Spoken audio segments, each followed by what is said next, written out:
Hey guys, my guest tonight, author Mark Leslie, is going to be talking about some very haunted places. We'll be right back.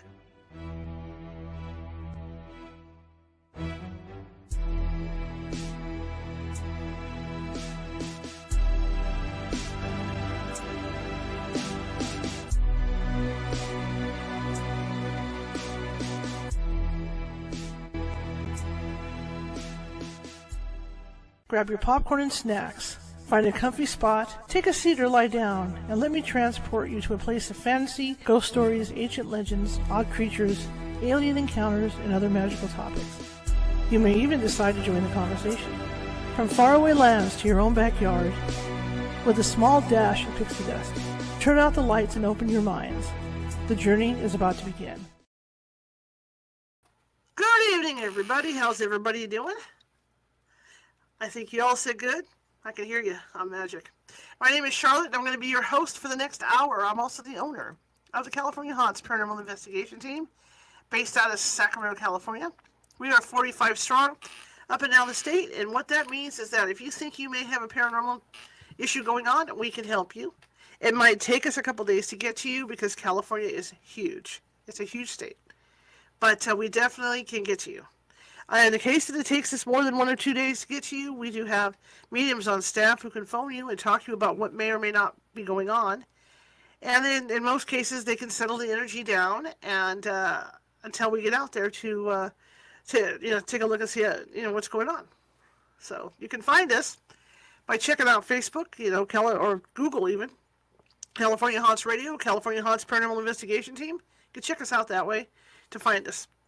That being said, if you are watching from Facebook today, and a lot of you are, and you like what you see, and you haven't done so already, please hit that follow button.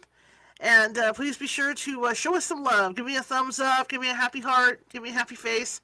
Because what that does is that puts us higher in the FYP, which is the main computer of Facebook, and they distribute us out to more people. Okay? That's also for you, too. If there's somebody in the house that's sitting around and doing nothing, and they might be interested in listening to our little show here, feel free to ask them to come on over and take a look, okay? Because we are looking, the more followers, the better. YouTube, we have over 900 videos sitting over there, and they're all about this show, all different topics. My real job, I'm a journalist, photojournalist, so I like to mix up the topics. So you're going to see a lot of different topics, okay? Oh, yes, and commenting. You're right. Commenting. Commenting is really cool, too. I forgot about commenting. Thank you. I'm just happy to be here today. So, again, if you're watching on YouTube and you haven't subscribed and you like what you see, please feel free to subscribe. We're building ourselves up and building ourselves up and building ourselves up.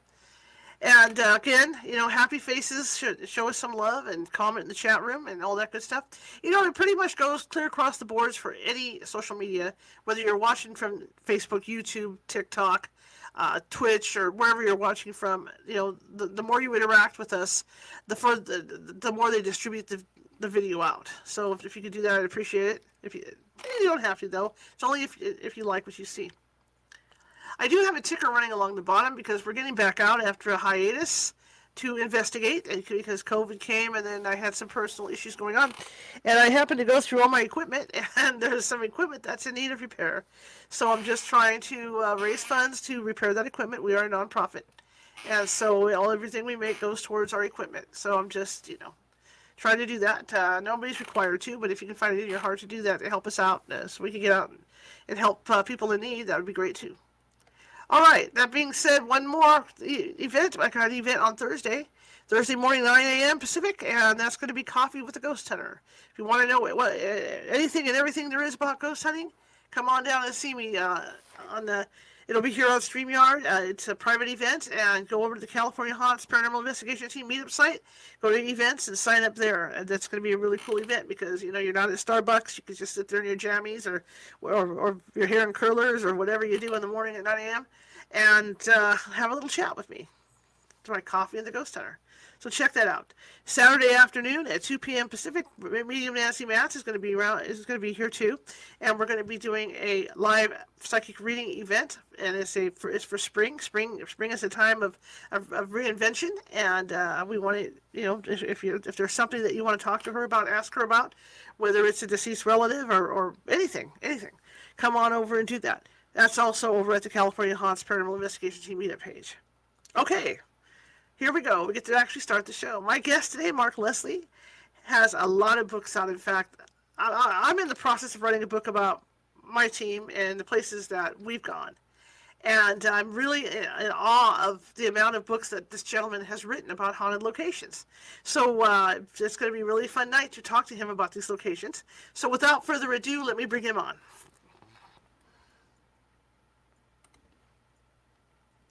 Hello, sir. Hey, Charlotte. Thanks for having me on. Great to chat with you. I'm really excited to have you on. Tell us a little bit about you and how you got into writing this kind of stuff. I've always been interested in spooky things, paranormal, whatever. I say, I'm a 54-year-old who still believes there's a monster under my bed, the boogeyman, all those things. I never really grew out of that fear of the dark. Yeah, in fact, I've always wanted to be a writer, and a lot of my writing, mostly fiction, has gone looking into the darkness. What if? What if there is a monster under the bed? What if there is one in the closet? What if the boogeyman is real? Well, I know he's real, but in the story, what if he's real? That kind of thing.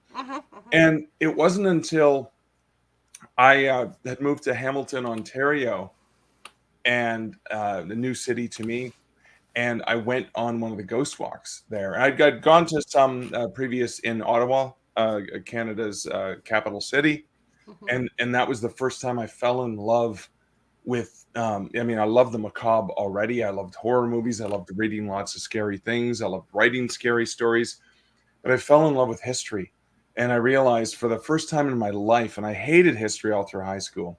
First time in my life when I finished that tour in Ottawa, I realized that history could be interesting, especially because you can't tell a good ghost story usually without digging into it.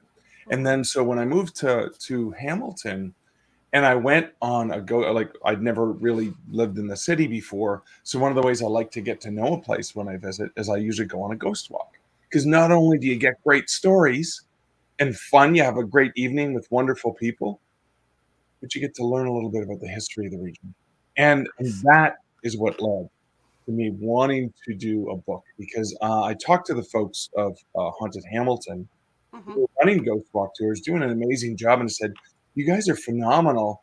I work in the book industry. You guys should write a book. I can help you with it." And they said, "Nah, we're too busy running the business. Mm-hmm. But you're a writer. Why don't you write the book? We'll give you access to our research, our materials, etc."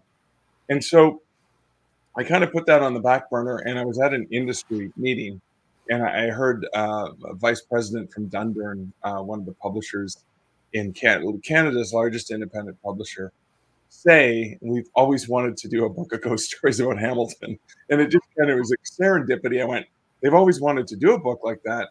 I've wanted to write one like that."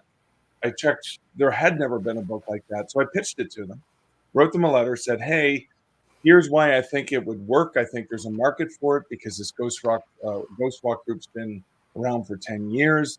Now, the War of 1812, a lot of it happened. Hamilton's not that far from Niagara, crossing the border into the U.S. Right. A lot of like there's Stonyfield, Battle Creek, or Stony Creek Battlefield, pardon me, and I put it together. It was sort of a one-page proposal, and surprisingly, and this doesn't happen a lot in traditional publishing, they said, "Hey, we have a spot in our fall catalog. If you can get us the manuscript in the next 3 weeks, we'll publish it in the fall." Wow. I went, "Oh, I got to write it now." So I took a week off work, went to the library, got a whole bunch of books, scrambled to do the research, and that was the beginning. And I guess I kind of got addicted to it, because then it was like, okay, what do I want to explore next?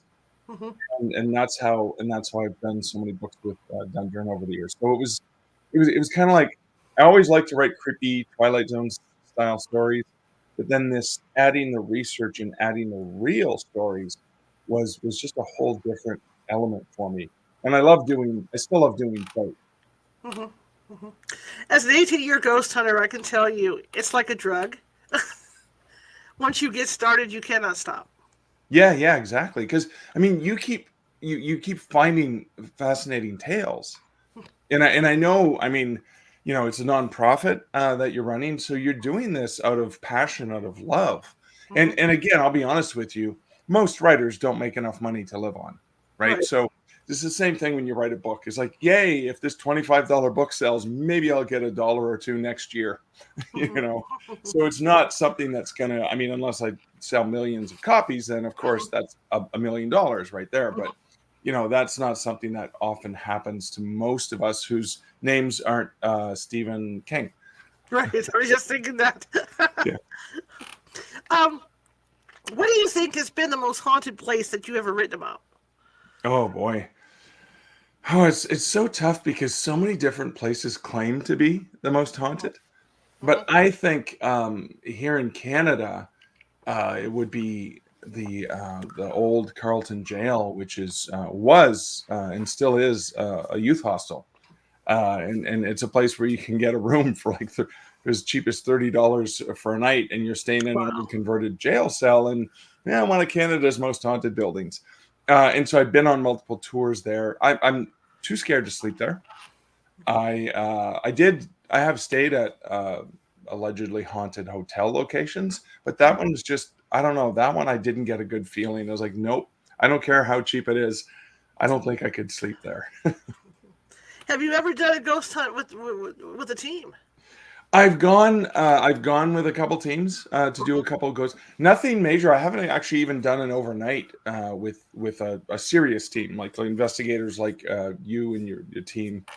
But I have talked to them in terms of research, because they're usually, as you know, just willing to chat, willing to share, willing to Absolutely. talk, and that's always so much fun. Because I'll be honest with you, Charlotte, I am a big chicken. When I go on the ghost walks, I like being in a big group. I like being in the middle in case any monsters don't pick people off from the edges. And even like, it's like, okay, you guys go and investigate the place, and then next morning, well, I'll be outside waiting in the sunlight, and then you can tell me about it. So, I'm the one with the big headlight on my yeah, head. pretty much. Yeah, I'm the one exactly. that has the infrared camera so that I can look through it so I can walk around. Yeah, I'm the one that walks with the psychic. Yeah. That way they can see it, before it Yeah. hits me. Um, I understand that completely. When you talk about this jail, tell me some stories about this jail, this former jail. Yeah, so it's called the Old Carleton Jail, and they spelled jail in the Gaelic fashion with the G, Hmm. etc. And so this was a place that was a weird, and jails back in the day were, like, when Rhonda Parrish and I co-authored Haunted Hospitals. We ended up including a section at the back on prisons, because so many of the hospitals we talked about were connected to prisons, Hmm. and it was a weird thing. So anyways, that's where, obviously, and I did the research for Creepy Capital as well. But prisons would put murderers, hardcore criminals in with pickpockets. They would just be in the same place. And there weren't really hospitals for people who needed mental attention, mental care, right? For different neuroses. Like, there wasn't a sophisticated way to diagnose people who had different neurologies. Right. And so they would take people who should be in a hospital and cared for, and throw them in with hardened criminals. And so you had, insane, you had criminally insane, you had sociopaths, and then innocent people who usually didn't leave innocent. So some of the stories I even uncovered were just horror stories of, Hmm. somebody who got put in jail with some sort of misunderstanding and was there for 30 days before they finally got him out. And by Wow. the time it was just misery that affected his whole life. But so this jail, the Carleton jail, some of the stories, one of the ones that sticks out in my mind is on the fourth floor, which is where the women's bathroom is. So it was the women's floor Hmm. of the jail. There is a woman ghost who's often seen in the washroom. And again, there's now guests who are staying on that floor. And in the women's washroom, they will sometimes hear crying from a woman. And when they walk in, they may even sometimes see a figure. But any of the people, like, a lot of people have heard the crying, very few people have seen the figure. When they see the figure, It's usually a figure that has like a hood on, and Mhm. as she turns to look at them, often they say what's wrong. She has no face, and then usually right after she turns, they either leave or that figure disappears. And my partner Liz and I were on the ghost walk, and we were on that floor, Mhm. and she takes off. She's like, I want to go to the women's washroom, because we had already researched and stuff. And I was Right. like, are you out of your mind? I'm like, don't go in there. Like, what if you see her? So that was one of the stories. There's also this story about a sort of a vampire ghost. And there was a tale of a family that was living in a connected residence that was connected through an underground passage, Mhm. for the people who worked in the Justice Department to get through. And it was a young teenage boy whose very spirit and energy was just being sucked dry. And it was almost like he was having some sort of disease that was taking his life form away. Mhm. And the legends were that it was this vampiric ghost, because when they moved away, with a changing of the guard and the family moved to another residence, the boy started to come back to normal. And all of the energy that was being sapped out of him was no longer being sapped. So those are just a couple of the tales that came You made from. you made me laugh about her running to the bathroom because when I was first starting out doing this in college, me and Nancy Maritz, who's on this show on Fridays, used to do cemetery tours here in Sacramento, and Okay. I used to go on the tours. And one night I decided to go when she wasn't there, and it was a history tour.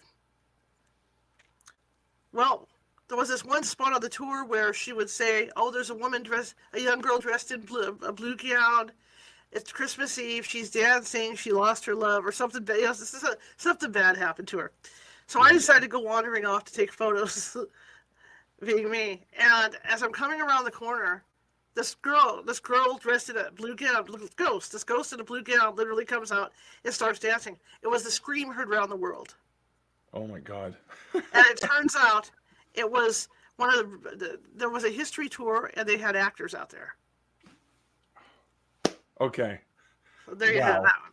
There you have that one. Wow. And you're like, what the heck?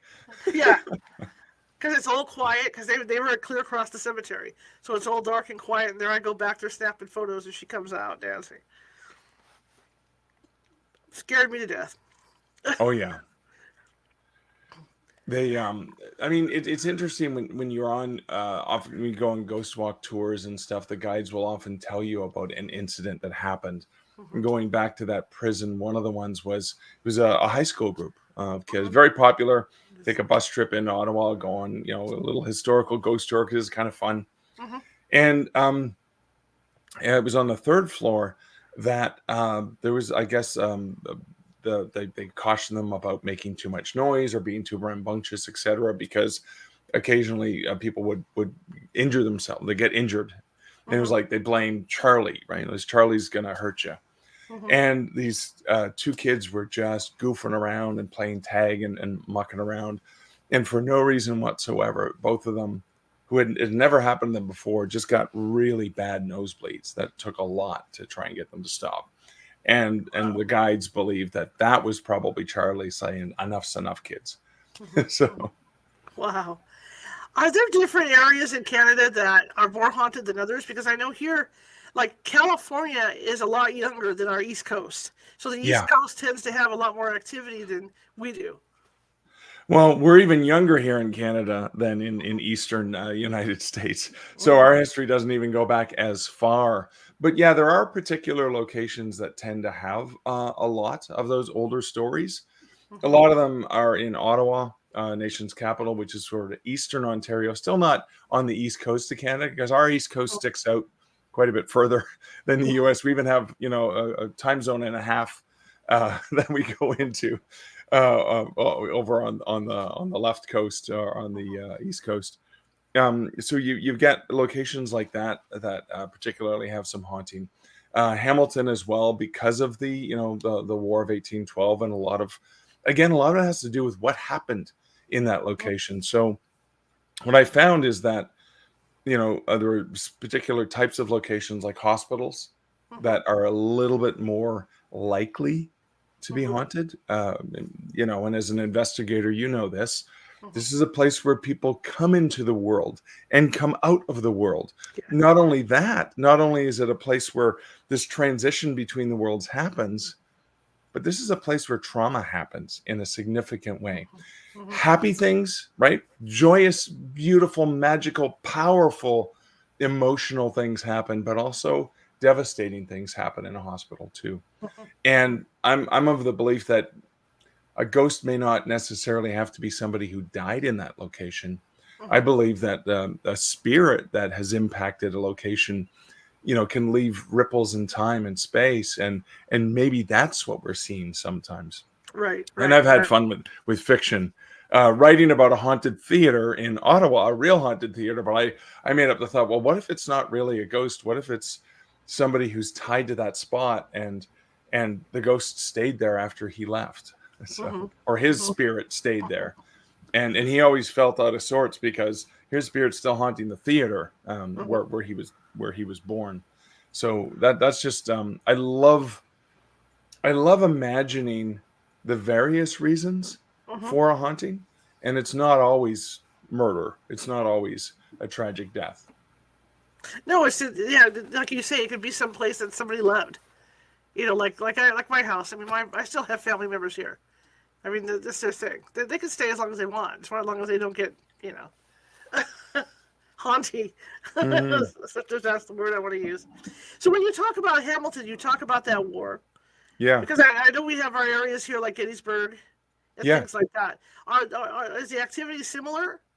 yeah. So very similar, actually. The Stony Creek battlefield, very similar tales to what I've read about Gettysburg, Mm-hmm. right? Battlefield, oftentimes on foggy days, sometimes.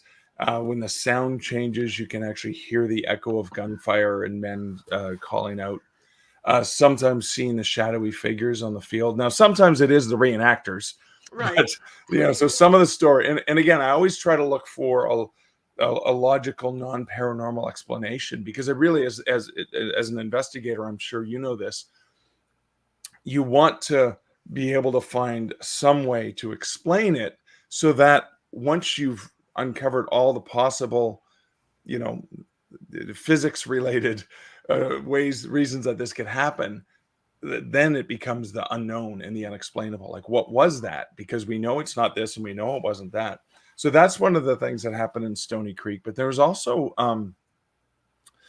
the building, which is now a museum, Mm-hmm. for that, is actually haunted by a woman whose children died, and she's the belief is that her ghost is still there, walking about, moving things around, muttering in a very worried tone. Not You can't even distinguish what she's saying, because she's stressed out. Because again, back in the day, it was very easy for children to die young, Mm-hmm. and stuff like that. So you've got, the soldiers that died in the battlefield, and the Britain and the U.S., and that the fight that happened there. So Mm-hmm. there's a lot of stories related to that. There's even a lot of hangings that took place in Hamilton, not too far from there. Dundurn Castle. So the publisher Dundurn was actually named.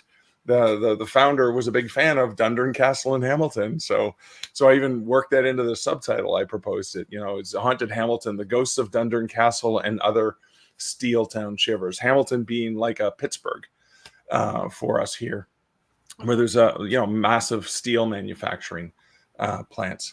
And the Dundurn Castle was a beautiful old stately mansion that was built just as you were coming in. So if you're coming around Lake Ontario from Toronto into the Hamilton region, it was built on this hill right as you're looking across the bay. Just this magnificent, glorious mansion. Even has ties to the British royal family, actually. And King Charles, when he was Prince Charles, had been there with Camilla, not maybe 10 or so years ago, coming on a visit. But Dundurn Castle is right across the street from a massive, one of the oldest graveyards in Hamilton, and that was also where some hangings took place for treason. And so there's a lot of stories of the ghosts who haunt that castle. But one of my favorites, one of my absolute favorites, was something I found in an article in the Hamilton Spectator, which is the daily newspaper from Hamilton. And it was of it's a beautiful estate, beautiful mansion. So a lot of weddings.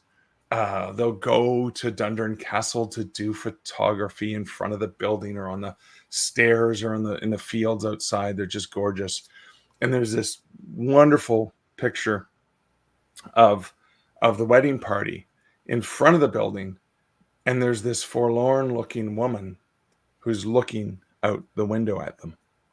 And this is a day where there was nobody in that wing of the mansion, that it was closed to the public, for maintenance, etc. There was nobody there. Nobody was in that room, Mm-hmm. but the picture looks so much like one of the daughters of the family that built Dundurn Castle.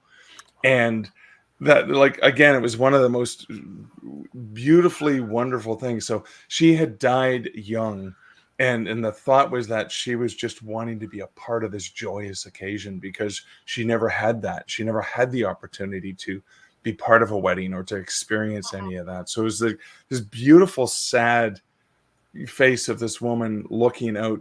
And it's interesting because you see the photo and then you look at the painting that is in Dundurn Castle, not in that room because it wasn't like some sort of weird reflection, but it's there she is looking out at the wedding party.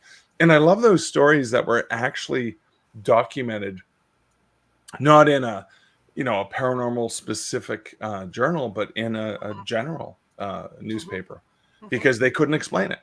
And they looked for explanations, but they couldn't find one. And those are some of my favorites too.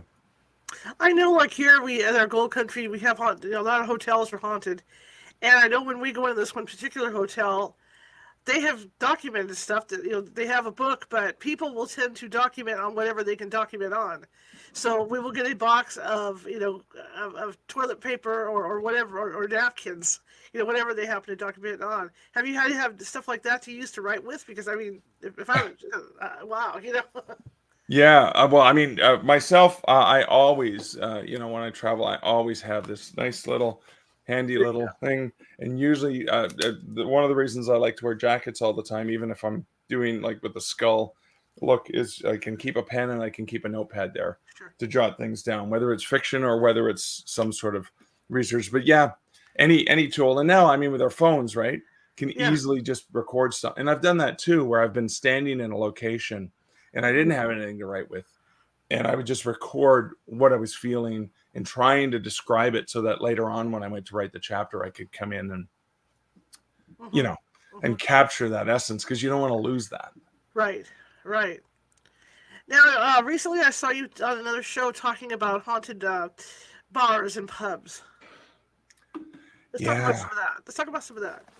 So my partner Liz and I met at a brewery in downtown Toronto. Our first date 10 years ago was at a brewery, and we love craft beers. We love going and exploring craft beers. And she's also I'm more of a believer than she is.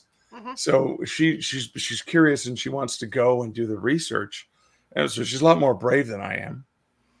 But we love going to, when we travel, finding haunted locations, haunted bars, haunted breweries. And so we've even, on a trip to Florida, I had to go down there for a writers' conference. We decided to, spend 5 days and drive down from Ontario to Florida. It's about, 18, 19, 20 hours, maybe longer. But taking a bunch of days and picking spots along the way that we had looked up. Because we're working on a book called Spirits Untapped, Haunted Bars and Breweries. And we have a website, spiritsuntapped.com.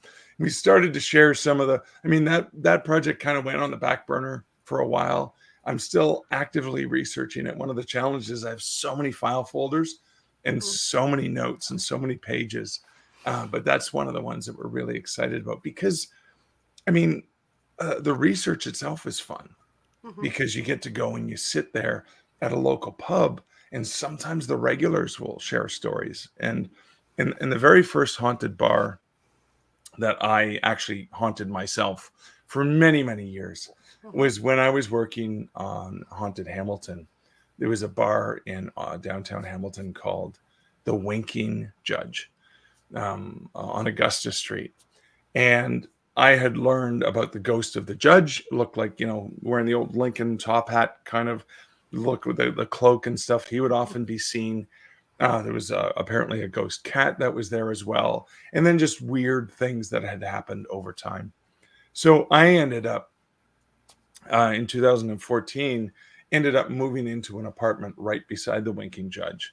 And it was my local Cheers.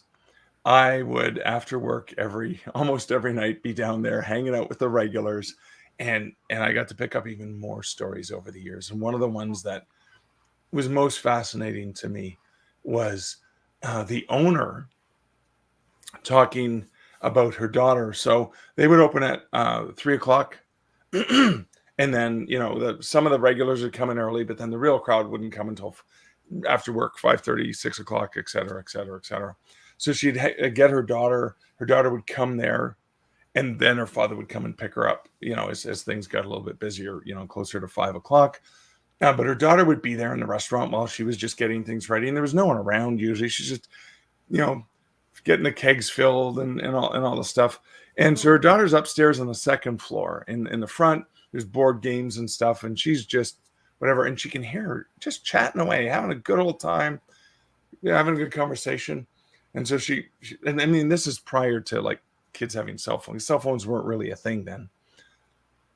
She goes up there, their 8-year-old, and says, who are you talking to? And she goes, "Oh, the nice man in the black hat. He was sitting by the window. We were just having a conversation." And she just got chills down her spine because she's like, "Oh my God, my daughter's been talking to this ghost." And she didn't say anything to her at that time because she's like, "Oh yeah, he's just a regular, whatever," just because she didn't want to freak her out or anything like that. But then later on, obviously, as her daughter got older, she realized what was going on. And there was a cat as well at that bar. One of the coolest stories. Well, this is also a bar that was animal friendly, and so there were regulars that would bring a dog or a cat that was well behaved, and it would be there, and it was great because if you didn't have a pet and you liked animals, it was wonderful. So there were times that people would be standing at the bar and they'd feel a cat brush their leg, and they'd think it's just one of the regulars' cats. And they'd reach down and there's nothing there. And it's like, "Oh, no, the Jim's not here." And Jim's normally the one with the cat. And so there were often things like that. They would hear purring, they would hear meowing, they would hear the scratching of a cat chasing something, but there was no cat in the building. And so I guess the Winking Judge was, I guess, my first love, the first place that I really spent a lot of time. And I didn't see anything weird myself. Oh, I should say this was also sometimes you would see a man standing outside the men's room window, which is fine, except it's on the second floor, and it was just you see a figure on the other side of the glass that's a little bit frosted, so you can't quite make out who it is. Right. But there's someone standing impossibly on the second floor, just outside the men's room window. So whenever I was there at the urinal, I never looked. I never looked at the window. That's fascinating to think. I wonder if he's out there, if he's floating, or maybe that floor at one time had been on the ground floor. Well, that's the thing. You never know. Like maybe was there a landing? Was there some sort of balcony at one point? Because it was this is in an old converted house, right? So Right. you've got the attic, and I'd been up to the attic. So Right. Mary, the owner, gave me the full tour, showed me. Sometimes when they were changing the kegs down in the basement, it was an old basement with not like just dirt floor and stuff like that. And sometimes like some of the staff wouldn't want to go down to change a keg by themselves because they were worried because they always heard something weird. And then the attic as well was allegedly haunted. And there was often a figure seen going up to the third floor, which is all blocked off. You can't like it's just like a trap door now. But that would be something. And that's where it was cool to go up there because that's where they kept all the tap handles. Okay. And because this was an early, like one of the earliest craft beer places in Ontario before that became a really big thing. They must have had 300, 400 different tap handles from different breweries. Because then if they changed the keg, they would just go and, put whatever the handle from that brewery was. So, Mm-hmm. Very interesting. Why do you think ghosts like to hang out in pubs and bars? well, I mean, I know that's what I'm going to hunt when I'm gone. But I think a lot of people are talking about the third place, right? The third place is you got work and you got home, and then there's that other place. For Mm-hmm. a lot of people, that bar is a third place. And again, I'll fall back on the fact that I'm a huge fan of Cheers, the TV show, Mm-hmm. and I had a beer with Norm, George Went, Mm-hmm. at a Comic-Con. That was like a life dream come true. Just to Mm-hmm. just to have a beer with Norm was such an exciting thing. But that the idea of having a place where there's another family, and often with the regulars, no matter where you go, you've got that sense of everybody knowing your name, everyone just belonging. Mm-hmm. And the Waking Judge had such a beautiful family of people. Like when one of the family members died, it was a massive grief. It was like family like grief. Like this is Mm-hmm. somebody that is here every day at 3:30 and we talk and all of these things. So thinking about people who put so much of their time and passion and energy into a place. Well, of course, that's going to be a place where some spirits are not going to want to leave. It Right. makes complete sense. Now, there's the joke about they may have consumed too many spirits and they're seeing things. So Right. there's always that. And that's the thing you always have to take with a bit of a grain of salt Mm-hmm. sometimes, at some of the, doing research about haunted locations. Yeah, but then when you think about it, when you talk to the employees that work there, and there's stuff going on after the place is empty, Yeah. bottles and glasses and stuff being moved around, then you got to Yeah. really take a look at that kind of thing. Yeah, no, exactly. I know. When I was looking at some haunted bar locations, and I can't even remember the location. It might have been Atlanta, but there's a really phenomenal video that shows a weird figure moving around the side of the bar. These weird lights flashing, and it was just like they couldn't figure it out at this one particular time, and it was just they can't explain what it was that was causing it because building was locked up, no one was inside of it, but the security camera was still running, and so yeah, I mean the staff are usually not imbibing, they're the sober ones, Mm-hmm. and they just want to go home, and then there's that's usually when something strange can happen. Now, when you go into, say, a bar and say, okay, I'm writing this book, do you guys have any information? What type of response do you get from people? Are they happy to talk to you, or are some closed up about it? That's an interesting one because sometimes they are and sometimes Mm-hmm. they're not, or sometimes they need to get to know you first. Mm-hmm. So I usually will go in, I will feel it out. I love to sit at the bar because usually the bar is where the regulars sit. That's also, the owner or the bartender is usually there. And I Mm-hmm. usually just start, I'm like, hey, this is a great bar. It looks like an English pub. When, like how long has it been here? Blah, blah, blah. And start talking, talking, talking. And then I can usually feel out. Now, if it's something I've researched and I know it's haunted, I Mm-hmm. will still wait. I don't come in, full steam.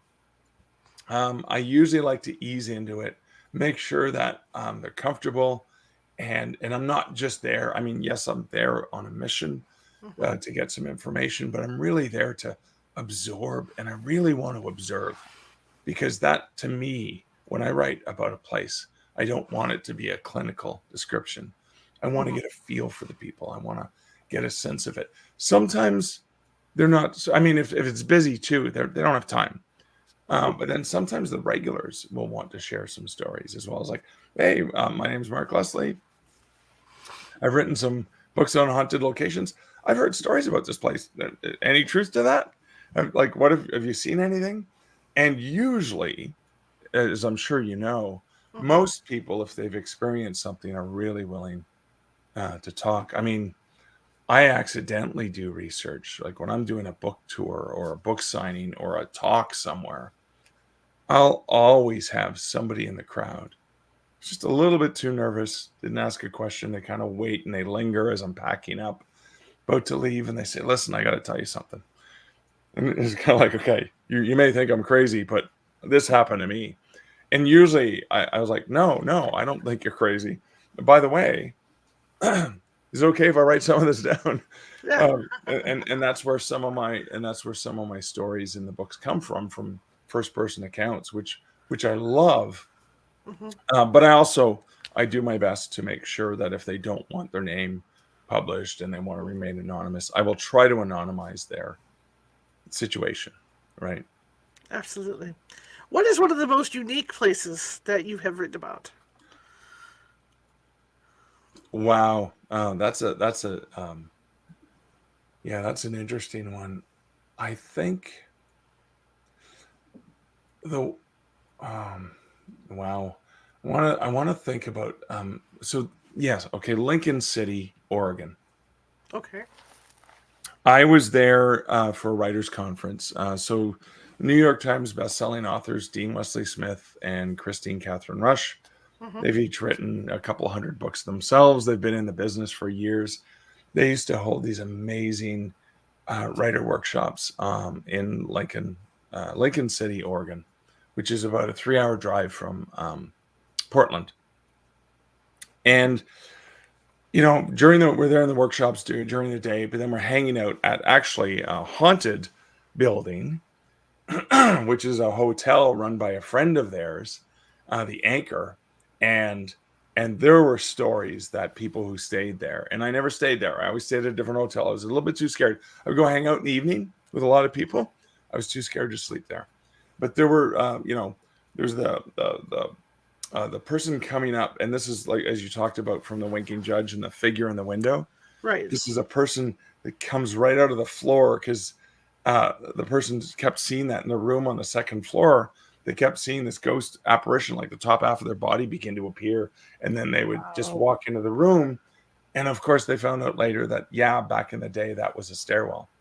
So Makes interesting. sense. That's the Anchor bar there. So we're there, we're sharing stories, and one of my friends, Carrie, who's one of the other writers there, she says, "Oh my God, you got to go talk to the manager of Bob's Beach Books." And I was like, "Why?" She goes, "You just got to talk to her. She's got some really creepy stories about that." Because I was working on Tomes of Terror, haunted bookstores and libraries at the time. Hmm. Pardon me. And so the next day at lunch, I called, made an appointment to meet with the manager. It's a very small bookstore, it's just like a big room. Yeah, Hmm. you walk in and you go up like a flight of stairs. The cash is on the right hand side when you first walk in. You go up kind of like two stairs up to another level, and there's a little bit of a half wall, and then you can kind of disappear off to the sides. And there's a few aisles, etc. So the manager tells me the story of one day when she's working there, and there's very few people in the store. She's at the door. This lovely old couple comes in, and they look kind of like professors. An older couple, and I guess to be older would probably be in their mid 50s. Whereas to me, I'm like, oh, a middle aged young couple like me. But they're there, and they're whispering. They come in, they say hi. She says, "Hi, can I help you?" And they're like, "No, no, we're okay. We're just looking." And they're whispering stuff. And she, as a book, and I've been a bookseller for a long time. Hmm. You're wondering, oh, maybe they're looking for something, and they Right. just need some help. So maybe I can help them. And they insist, no, we're fine. They keep wandering around the store, and then there's no other customers in the store. She's like, hey, I know a lot of the books here. We got new books and used books, etc. What can I help you with? And they said, okay, we're going to be frank with you. We've been tracing this portal, the portal to Lemuria. All of the evidence that we've tracked suggests it's here in this location, and we're trying to find evidence of it. And she's like, okay. She kind of takes a few steps back. She's like, I haven't seen anything, but good luck. She's at the cash desk. She can still hear their whispering, etc., and they're just around the corner. Right. And then she doesn't hear any voices anymore. And she's like, well, that's weird. Did they find what they were looking for? Like, did they stunned? And she goes over to see where they were standing before, and they're not there. There's no other Wow. way out of the store other than the front door. There's no other customers in the store. Suddenly the voices stopped and they disappeared, and she can't figure it out. So I think that was one of the most fascinating ones because of of that situation. And again, it's not a ghost story, or were they ghosts? I don't know. Right. Right. But or is this just did they find the portal? Right. Exactly. Was it a portal to Lemuria? Was it something else? Who knows? Do you know? I know. You say you got in the pubs. That's your not investigating but writing about. Did you happen to go to this particular bookstore at all and take a look around? Yeah, no, I was there. I went to see her at lunch that day. Okay. Okay. The next day, I went there at lunch, Mm-hmm. and she, there was another staff running the cash, so she was taking me around the store and telling me where she was when she was giving them that story. I had a similar interesting bookstore incident in Florida at Mm-hmm. Haslam's, which was the oldest independent bookstore in Florida at the time. It's closed now, unfortunately, and it was one of the oldest bookstores in the United States. There's the royal family of the American Booksellers Association is actually attached to the Haslam family. They were among the founders. So this is a beautiful, huge bookstore, like just sprawling, like Mm-hmm. just giant, new and used books, and um, Jack Kerouac moved there to St. Pete, Florida, and that's where that he ended up dying there. But when he was alive, he used to get into fights with the manager. He'd come into the bookstore. He's pretty obstinate, cranky, cantankerous. He would take his books, and if they were shelved like alphabetically, near the floor, he'd move the books like out of alphabetical order in front of other books on the display. The manager would constantly get angry with them and say, listen, people need to find it under K and you're putting it under C. Come on, whatever. So they always got in arguments such that I was kind of like, oh no, Jack's here. The manager would just come up and kind of follow him around because he was just always causing trouble. So after Jack died, they started noticing Jack's books were moving around in a similar way as if he had been there moving the books. And occasionally they would see him, but he wasn't there. So I wrote about it. I researched it. And then, interestingly, I go to a lot of writers' conferences. I was there for a writers' conference. And I would always go to Haslam's because go in and say, oh my God, like I wrote about this place. And then, of course, they would take me over to the section because they carried the book because they knew Haslam's was in it. And they always carried it in the paranormal section, or local interest. I'd signed some copies. But my very first visit there, and I'd already written about it. I'd never been there. I was like, oh, I'm so excited to be here. I wrote about this place, and I love going to a place I haven't been to and never wrote about. As the cashier, I said, yeah, I wrote, there's a chapter in Tomes of Terror about Kerouac's ghost. And she goes, oh, yeah, I saw Jack last week. And I'm like, what? And she goes, yeah, come on. And she takes me, and she goes, come on, I'll show you. Someone else jumped on cash. She takes me around this building. She's basically says, she was shelving books, walking around, and she saw a man who looked distinctly like Jack Kerouac walking, pacing down the aisle. And then she goes over to the aisle and she goes, and he looked kind of like this. And she pulls a biography of Kerouac, or the biography section. She's like, pretty much, this is what spitting likeness of this guy in the book. And she goes, and then he disappeared around the corner, but the cashier didn't see him coming around that corner. And so that was a weird thing. And I was like, oh my God. The weirdest thing too is I took a picture of her on my phone, and there's a weird line that I can't explain in the middle. Like it wasn't like a finger or a thumbprint or something. Like it was just like this weird blurry line right behind her. And I didn't even notice it until I went to share the story. And I was like, I didn't see this at all on my phone, but when I don't know what something happened when I transferred it to the computer. But I love when I get to a place that I've read about, and then somebody's is there who can share something that's even newer. That's a really cool experience. Absolutely. Now, some of the other places that you've gone, and obviously you're a writer, you're a researcher, have you been able, through your research, to validate some of the stuff people have seen? I usually rely on the experts to validate them. Now, I have seen and encountered very few, only two that I'm aware of, or that I think I can't explain. But for the most part, I do want to try to verify it with somebody who is there, with an eyewitness, with a local researcher who has done a lot of groundwork or spent the night in the building or whatever. So that's the kind of verification I do. I not unlike yourself, I wouldn't call myself an expert in that.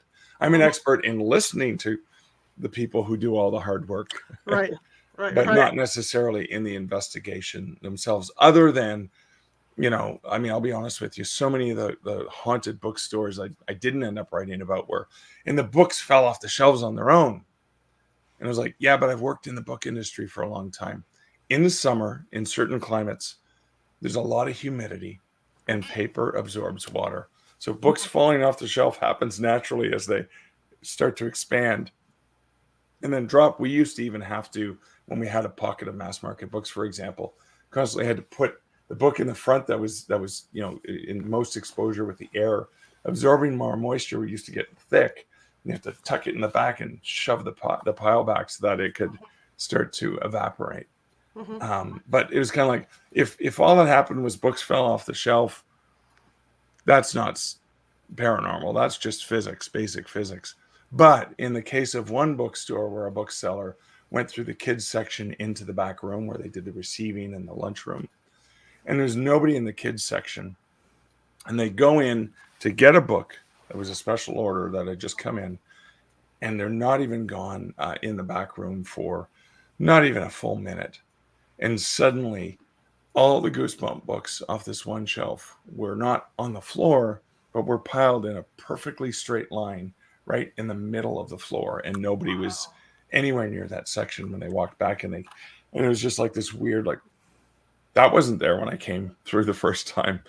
And so that's the kind of thing you're like, well, that wasn't just physics. That was something bizarre we can't explain. Absolutely. What is your most favorite building to write about? I love writing about, again, because I'm Canadian, I'm going to have to draw on a lot of Canadian sources. I love writing about the Chateau Laurier, which is a beautiful luxury hotel in downtown Ottawa, our nation's capital. It's right across the canal from there's a canal from the Parliament buildings where our government works. And the story I love is the owner, the builder of the Chateau Laurier. It was going to be the most luxurious hotel in Canada, and he had built all kinds of, like, this little empire, and all of the funding was this magnificent hotel. He's in London with his family and just about to come back to Canada for the grand opening of the Chateau Laurier. And the boat they were on, maybe a boat people are familiar with, it's called the Titanic. Yeah. He ended up giving up his seat to his wife, obviously, and to one of their female servants. His assistant gave up the seat to a female servant, and they perished in the Titanic disaster. And it's believed that his ghost haunts the Chateau Laurier because just wanted to come back and he just wanted to see it. And that was a place where my partner Liz and I stayed. We didn't stay on the allegedly haunted floor, but what we did do when we were there is we ended up going out around 2 a.m. and sneaking around and just, taking pictures and trying to get a feel for the quiet of the building and potentially we did not see anything, but I love that building. That building also housed CBC radio. CBC is kind of like NPR here in Canada. And they had a studio and some offices there. And there's some stories from the late night radio personalities who used to see and experience weird things in the night. There were some hotel guests that have had weird things happen, like this massive glass ashtray just cracking for no reason. Just like sitting there on the table and nothing happened to it. It just suddenly cracked. There was like no ashes or nothing hot in it. It was just empty.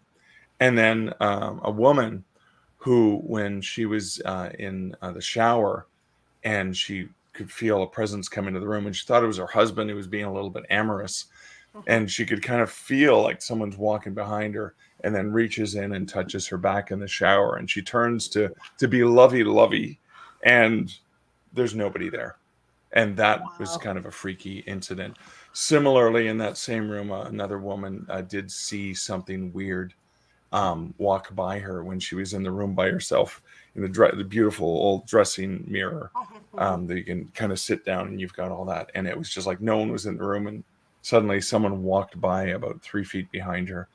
She turned and again, there was no one there. So I like the Shadow Laurier because it has this history related to an incident most people have heard of.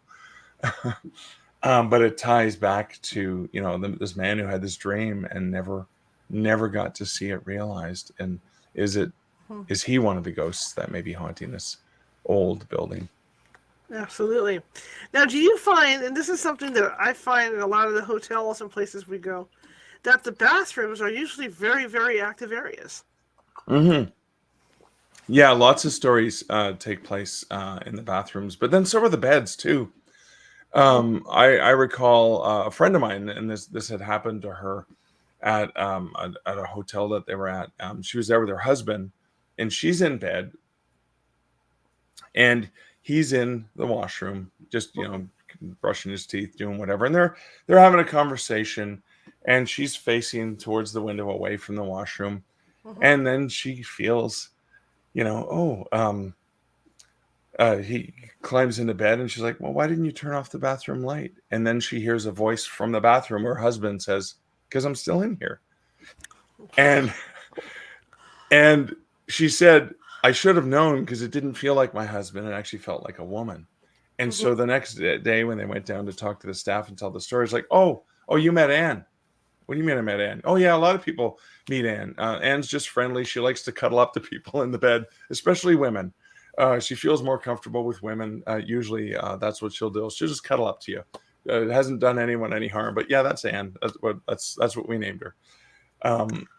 Similarly, I had the one of the paranormal experiences I had happen to my partner Liz and I when we were on that trip down to Florida. We were on our way back, and we were writing about the Trans-Allegheny Lunatic Asylum in Weston, West Virginia.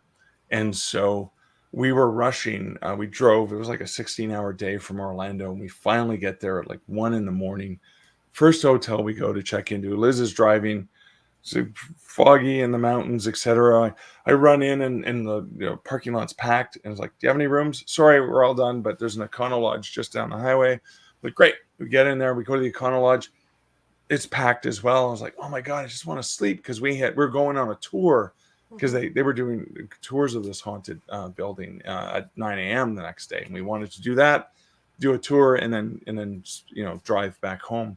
Right. And they said, yeah, I run in and I said, do you have any rooms? And I go, yeah, we have one room. I'm like, I'll take it. And she goes, yeah, but it's just like, it's two double beds. There's no king, no king size, whatever.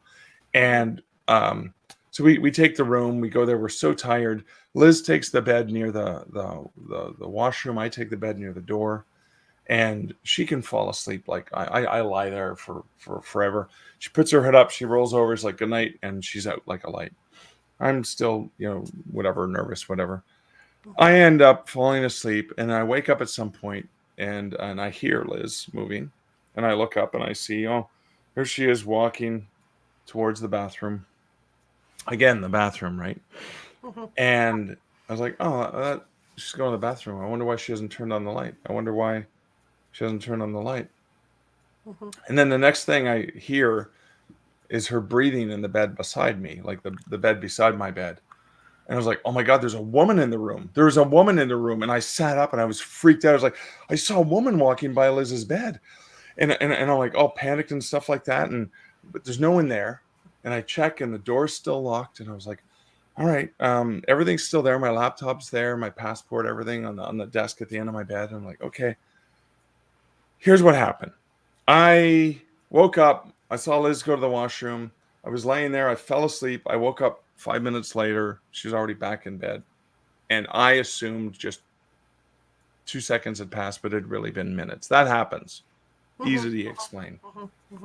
Maybe an hour later, when I finally get back to sleep and realize it's my imagination, I hear this on the desk at the end of my bed. And I'm like, oh my God, that's where my passport is. Get back into Canada. That's where my laptop is. I was like, no, there's someone in the room. I saw someone earlier and they must have been hiding and they're here and now they're going through my stuff. And I'm all freaked out. And again, I double check the doors. Everything's fine. There's no one in the room. And I'm like, Mark, you're overtired. Go back to bed. Mm-hmm. So the next day, I was like, oh, so Liz and I are getting ready to do the tour.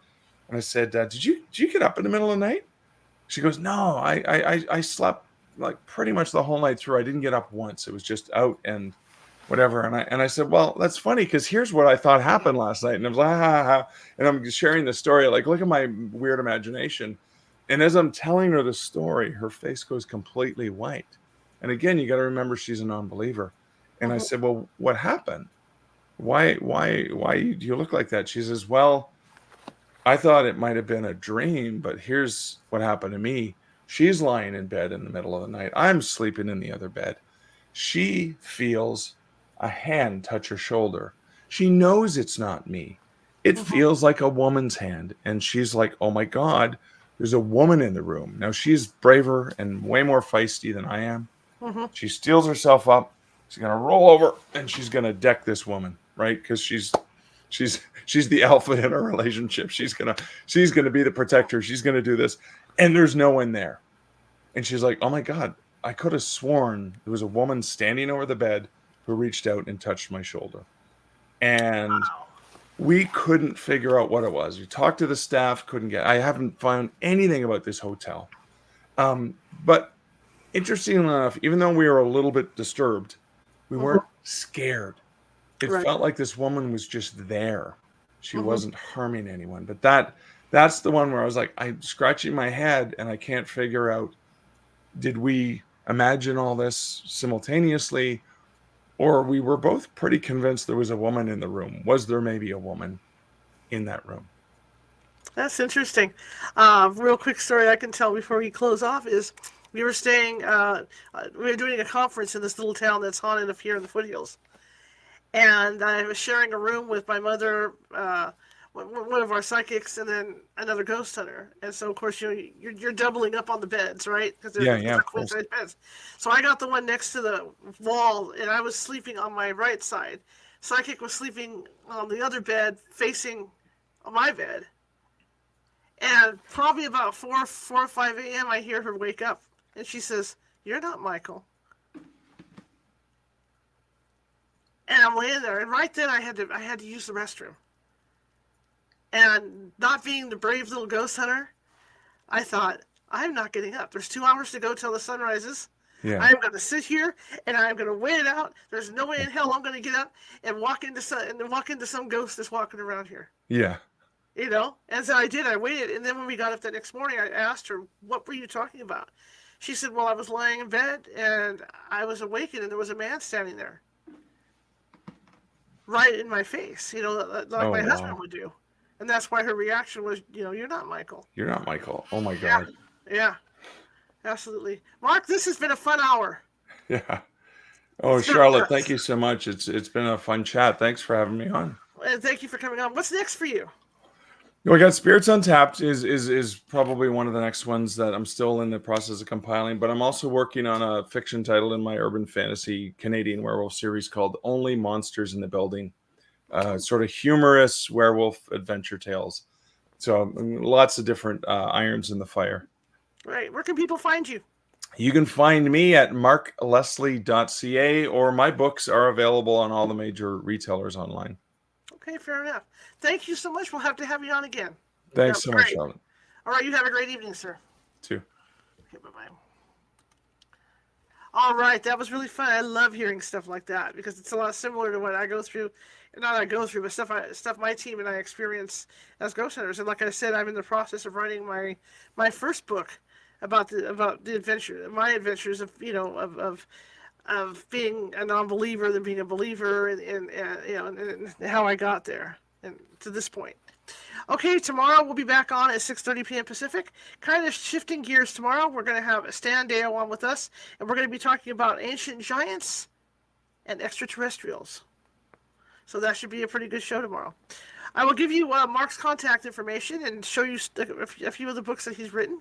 And then I'm going to sign off. And please be sure to check out the California Haunts Paranormal Investigation Team meetup page because, like I said, there's some events coming up that you guys might be interested in. Coffee with the Ghost Hunter is one of them on Thursday. And then Nancy Mass is going to be doing holiday readings on Saturday. All right? So here we go. And let me get this queued up for you guys.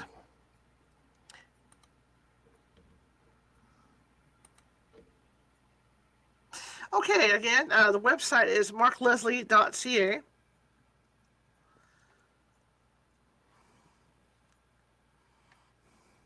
And we do have some books up here. Haunted Hospitals, Most Haunted Places in America.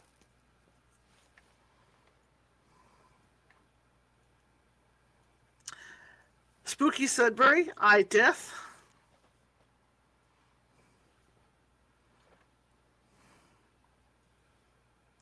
Tombs Terror, and Macabre Montreal. But he has a lot more books. He's got a lot more books to pick from besides those. And of course, you can get those at Amazon. All right, guys. Again, thanks to everybody in the chat room. Thanks to everybody that's listening that didn't come into the chat room, but you're kind of hovering out there. That's why I have the name Caesar's Ghost as my code, right? So I can kind of ghost around. So for you guys that are ghosting out there, wonderful. Again, if you like what you heard tonight, please be sure, if you're on Facebook, to hit that follow button or hit that subscribe button on YouTube. All right, guys, I will see you tomorrow night, 6:30 p.m. Pacific, with Stan Deo. Have a great rest of your evening.